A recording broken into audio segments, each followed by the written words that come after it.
As the king of the Rails kingdom, has the power gotten to your head over the years? I'm sure it has. I mean, who wouldn't? Do you pace around in your chamber? I Angry do at the... occasionally. And I do marvel at both what's been built, what's been possible. Over 1 million applications have been made with Ruby on Rails by one estimate that I've seen.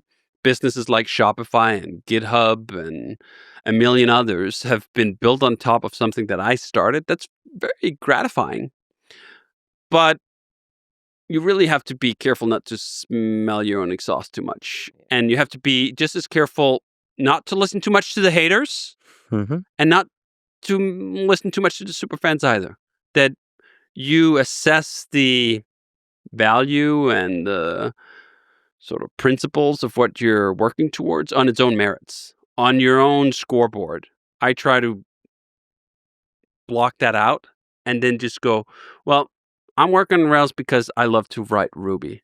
I love to use Ruby to make web applications. That's my North Star, and I'll continue to do that, and I'll continue to share all of the open source gifts that I uncover along the ways.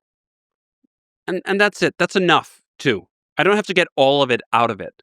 This is sometimes, just as with the guy who thought I'd given up on being Jira or something instead of doing Basecamp, there are people over the years who've asked, like, why didn't you charge for Rails? Like, don't you know how much money have been made off Rails? If we just look at something like Shopify, it's worth billions of dollars. I'm not a billionaire, and so freaking what? I got more than enough. I got plenty of my share. I will say, though, I'm also introspective enough to realize that if it hadn't panned out as well as it did for me on my own business, maybe I would have been more tempted. Maybe if you see other people build huge, successful companies off the back of your work and you really don't have a pot to piss in, you might be tempted to get a little upset about that. I've seen that in the Rails world as well, where there are people who contributed substantial bodies of work and then got really miffed when they didn't feel like they got enough back. I was fortunate enough that the business that Jason and I built with Ruby on Rails was as successful as it was, and I made the money I needed to make, that I didn't need to chase the rest of it. But we should also just make explicit that many people in your position chase the money. It's not that difficult to chase. Basically, you turned away money. You made a lot of decisions that just turn away money. Maybe. I also think of this example with Matt. He probably thought there was easy money for the taking, and it wasn't so easy, was it? It looked like low-hanging dollar bills, and they turned out to be some really sour grapes. It turned out he probably destroyed vast sums of money by undermining the whole WordPress trust and the ecosystem and putting question marks in the heads of folks who would choose to use WordPress or something else going forward.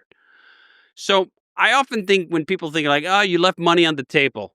First of all, so what? I don't have to have all the money. But second of all, maybe the money wasn't on the table at all. And maybe the cost, even if you got the money, maybe the cost in other ways, Yes. like we've talked about, Yes. would outweigh all the money that you could have possibly gotten. Meaning, like, I think you said that the thing that makes you happy is flow and tranquility. Those two things. Yes. Beautifully, really beautifully put. And, gaining money might assign to you a responsibility of running a larger thing that takes away the flow that you gain from being from fundamentally for you. What flow means is programming. And then tranquility is like, I think you also have a beautiful post of like nirvana is an empty schedule.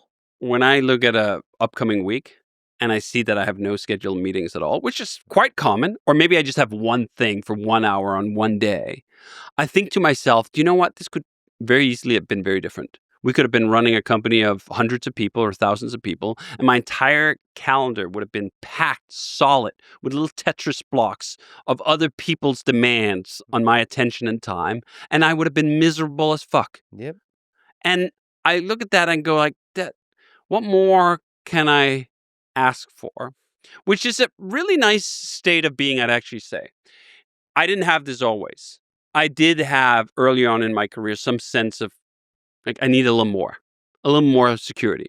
And I remember this really interesting study where a bunch of researchers asked people who had made certain amounts of money, how much money would it take for you to feel secure? They'd ask people who had $1 million net worth, how much money do you need? Probably need 2 million. 2 million, then it'd be good. Then they ask people with a net worth of 5 million, how much do you need? 10. I need 10. Ask people with 10 million, what do you need? 20. Every single time people would need double of what they did. I did that for a couple of doublings until I realized, you know what, this is silly. Yeah. I am already where I wished I would be and 1,000,000 times over. So what less is there to pursue? Now, that doesn't mean that if more money is coming my way, I'm going to say no to it. Of course not. But it does mean that I'm free to set other things higher. And I also do think you realize, as Jim Carrey would say, I wish everyone would get all the money that they wished for and they'd realize it wasn't the answer. That money solves a whole host of problems and anxieties, and then it creates a bunch of new ones.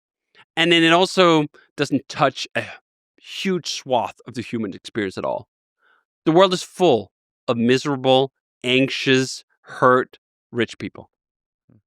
It's also full of miserable, anxious, poor people, and I'd rather be a miserable, anxious, rich person than a poor person. But it isn't this magic wand that make everything go away. And that's, again, one of those insights, just like having children, that you cannot communicate in words. I've never been able to persuade a person who's not wealthy that wealth wasn't going to solve all their problems. One quote you've returned to often that I enjoy a lot is the Coco Chanel quote of the best things in life are free, and the second best things are very, very expensive. And I guess the task is to focus on surrounding yourself with the best things in life, like family and all of this, and not caring about the other stuff.